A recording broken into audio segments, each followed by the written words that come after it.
اقوام متحدہ کی سلامتی کونسل کی خزار میں اسکول بس پر حملے کی شدید مذمت۔ سلامتی کونسل کے جاری کردہ اعلامیے کے مطابق یہ حملہ بزدلانہ اور سنگ دل تھا، جس میں 6 افراد شہید ہوئے، جن میں 4 طلباء شامل تھے، جبکہ 53 افراد زخمی ہوئے، جن میں زیادہ تر اسکول کے بچے تھے۔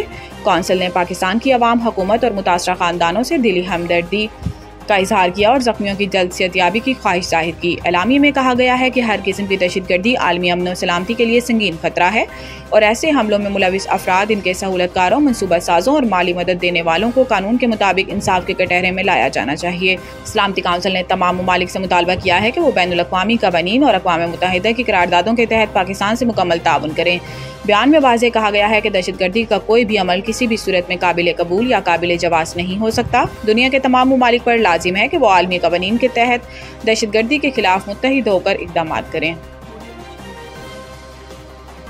غیر ذمہ دارانہ بھارتی الزامات مسترد، پاکستان کا عالمی برادری سے مودی کے اشتعال انگیز بیانات کا نوٹس لینے کا مطالبہ۔ ترجمان دفتر خارجہ کی جانب سے جاری بیان میں کہا گیا ہے کہ بھارتی وزیر اعظم کے بیانات علاقائی کشیدگی بڑھانے کی کوشش ہیں، جھوٹے الزامات اور عسکری دعوے UN چارٹر اور عالمی قوانین کی خلاف ورزی ہیں۔ دفتر خارجہ کی جانب سے جاری بیان میں کہا گیا ہے کہ پاکستان عالمی دہشت گردی کے خلاف مسلسل اور مؤثر شراکت دار ہے۔ پاکستان کو دہشت گردی سے جوڑنے کی کوششیں گمراہ کن اور ناقابل قبول ہیں۔ دفتر خارجہ کے ترجمان کا کہنا ہے کہ بھارت کشمیریوں پر مظالم سے توجہ ہٹانے کے لیے پاکستان کو نشانہ بناتا ہے۔ مقبوضہ جموں کشمیر میں بھارتی مظالم عالمی سطح پر بے نقاب ہو چکے ہیں۔ ترجمان دفتر خارجہ کا کہنا ہے کہ پاکستان نے بھارتی قیادت کو ذمہ داری اور ضبط کا مظاہرہ کرنے پر زور دیا، کیونکہ اشتعال انگیز بیانات سے خطے میں امن کو خطرہ لاحق ہوتا ہے۔ ترجمان کا کہنا ہے کہ پاکستان امن، استحکام اور تعمیری مکالمے کے لیے پرعزم ہے۔ امن کی خواہش کو کمزوری نہ سمجھا جائے۔ پاکستان اپنی خود مختاری کے تحفظ کی مکمل صلاحیت رکھتا ہے، کسی بھی جارحیت کا منہ توڑ جواب دیا جائے گا۔ عالمی برادری بھارت کے جنگی بیانیے اور نفرت انگیز رویے کا نوٹس لے۔ بنیان مرصوص بھارت کے خلاف متحدہ مزاحمت تھی، ابھی افواج نے مکمل طاقت استعمال ہی نہیں کی، ترجمان پاک فوج۔ عرب ٹی وی کو انٹرویو دیتے ہوئے ترجمان پاک فوج لیفٹیننٹ جنرل احمد شریف چودھری نے کہا ہے کہ ہم ہمیشہ کہتے ہیں کہ یہ جنگ ہماری ہے، مگر فتح اللہ تعالیٰ کی ہے۔ پاکستان کی گلیوں شہروں میں جائیں تو عوام کے چہروں پر جواب موجود ہے۔ یہ ایک سچائی کی جنگ، معرکہ حق ہے۔ پاکستان نے جھوٹ، فریب، جبر اور بھارتی جارحیت کا پردہ چاک کیا۔ انہوں نے کہا کہ پہلگام کے بعد بھارت ایک من گھڑت کہانی لے کر آیا۔ پاکستان نے صرف ایک بات کہی کہ اگر آپ کے پاس ثبوت ہیں تو سامنے لائیں، اگر آپ کے پاس ہمارے کسی شہری یا ریاست سے تعلق کا ثبوت ہے تو سامنے لائیں۔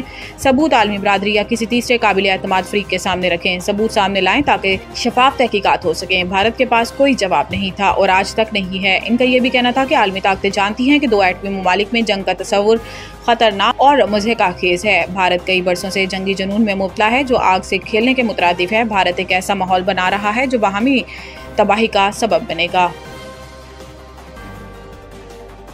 IMF نے تنخواہ دار طبقے کو ریلیف حکومتی اخراجات میں کمی سے مشروط کر دیا۔ بین الاقوامی مالیاتی فنڈ کی ٹیم آج اپنا دور مکمل کرے گی۔ صرف دفاعی بجٹ کو استثناء حاصل ہوگا کیونکہ اسلام آباد نے موجودہ جغرافیائی سیاسی صورتحال کے پیش نظر اس میں اضافے کا فیصلہ کیا ہے۔ وزیر اعظم اور ان کی ٹیم نے مشرق وسطی اور وسطی ایشیا کے خطے کے ڈائریکٹر جہاد ازور کی سربراہی میں بین الاقوامی مالیاتی فنڈ کے وفد سے ملاقات کی۔ پاکستان نے کھاد پر وفاقی ایکسائز ڈیوٹی کو 5 سے 10% تک بڑھانے اور کیڑے مار ادویات پر 5% نیا ٹیکس عائد کرنے کے فیصلے کو مؤخر کرنے کی درخواست کی ہے۔ وفاقی محاصل ادارے کا ٹیکس ہدف آئندہ بجٹ میں 14.1 خرب روپے سے زائد رکھا جائے گا، بشرط یہ کہ وزارت خزانہ اپنے اخراجات میں متناسب کمی کر سکے۔ دفاعی بجٹ اس بجٹ میں واحد استثناء ہوگا جسے ملک کی ضروریات کے مطابق بڑھایا جائے گا۔ ایک اور موقع اخراجات میں کمی کے لیے موجود ہے جو قرضوں کی ادائیگی میں کمی کے ذریعے حاصل کیا جا سکتا ہے۔